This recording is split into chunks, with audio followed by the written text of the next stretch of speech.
Hi, Service Alternatives, and happy Friday. I don't know about you, but I continue to be astounded by the number of changes that we have all experienced since March when COVID hit.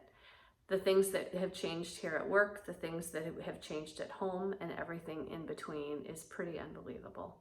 And yet the silver linings that continue to show up, the stories that continue to unfold in terms of client and employee successes or in terms of projects getting accomplished, it's pretty incredible. And I want to tell a few of those stories today. Scott is a client that we have supported in supported living and also in employment services for many years. More importantly to me, even because I get to work with him in this capacity, Scott is a member of our Advocate Advisory Council here at Service Alternatives. He helps advise us on things that we can do as an organization to support clients differently and better.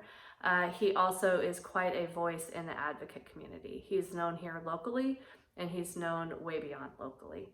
Scott has recently created a new training that he's delivering remotely. He just provided it for the first time for Developmental Disabilities Administration. And the training is about caregiving and the impact of what caregiving is for somebody that is being supported and what that might mean for their own lives, and how we as caregivers or those supporting caregivers, what we can do differently in order to support somebody to have their best life. The training is called Disability Awareness, How to Work Together.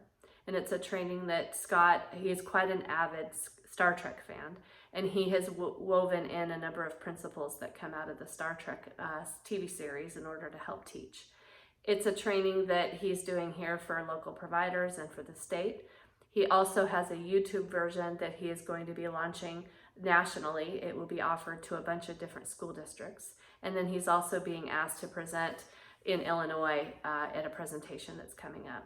Scott is pretty incredible. He's incredibly intelligent and has so much to contribute to what we as a caregiving community and society, both in terms of independent living, supported living, employment services, in terms of what we all can learn and do differently. And so I am so appreciative of his voice, and I'm just really impressed with what he has accomplished during this time.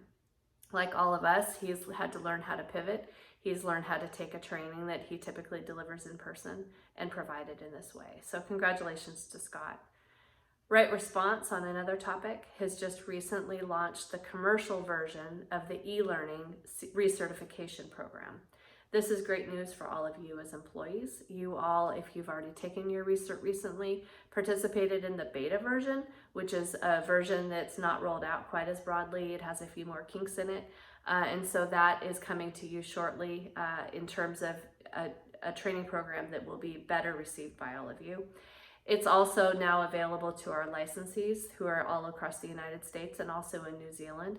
So this will allow them to be able to support their staff that they're training in an e-learning way.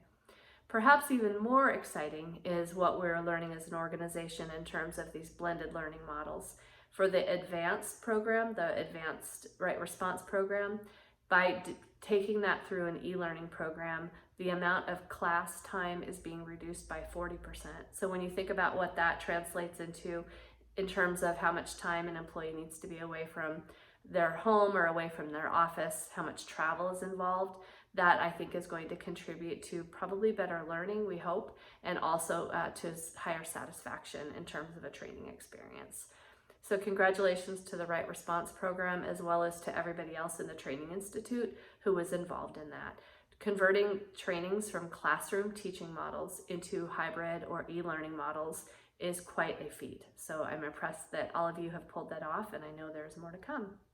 The last thing I want to call out today is a really exciting project that is culminating, and that is a project for us to have Service Alternatives brochures. The original idea was for us to have paper brochures, and we will. There's actually a beautiful folder with a variety of different inserts, and that will happen.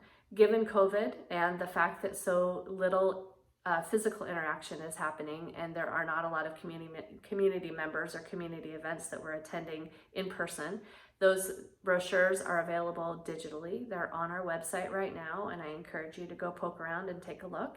And at some point, we will have them in paper form.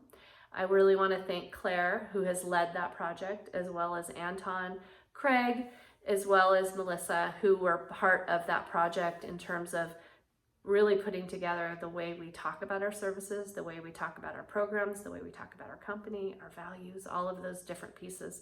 Service Alternatives employees and family members and clients were also a huge part of this project in terms of participating in photos and stories and many other pieces of it.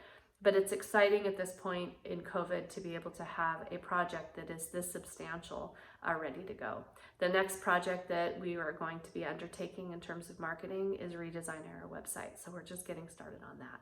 But in terms of, again, in COVID, figuring out how to continue to push through and get things done, I'm really happy about that.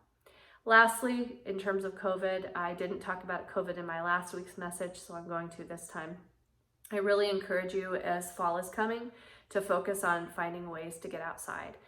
Get outside, of course, with the appropriate clothing. You're going to transition probably from t-shirts to long sleeve shirts to sweatshirts and coats and hats. But when possible, I encourage you to get outside. Air circulation is simply better outside. So as long as client needs are being met and everybody's health and safety is being met as well as your own, I encourage you to be outside as much as possible. When inside, please have good ventilation. Figure out how air can move as well as it possibly can at home and in offices and everywhere else that we're paying attention to.